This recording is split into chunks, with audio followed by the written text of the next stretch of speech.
Hello and welcome to Design Guy. Want to add that cool burnout text effect? I'll show you exactly how in Canva. Click the Create button to begin. In the Setup window, select Custom Size. Enter 300 for width and 300 for height, making sure both are in pixels. Confirm your settings to continue. Click the Text button to add a heading. In the text field that appears, type the word burning to set your heading.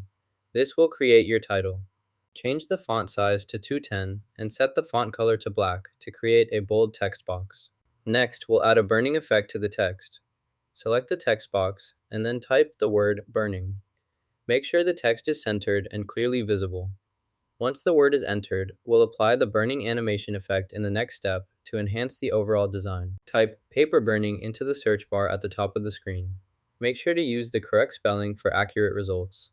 Press enter on your keyboard or click the search icon to start the search. The results will load, showing relevant images, videos, or documents related to paper burning for you to review. Let's try this example. To start, select the object you want to resize.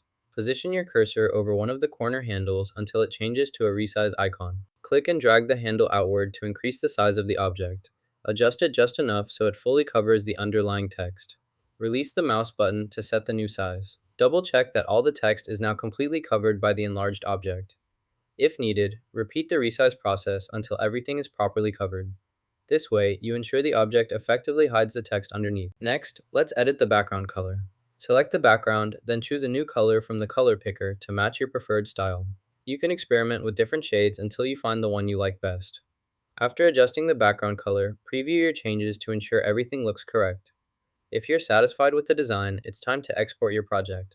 Click the Share button located at the top right corner of the screen. From the sharing options, select Download to save your final version to your device. You can now use your edited file as needed or share it with others. Now you know how to make a burnout text effect in Canva. Don't forget to like and subscribe for more creative tips.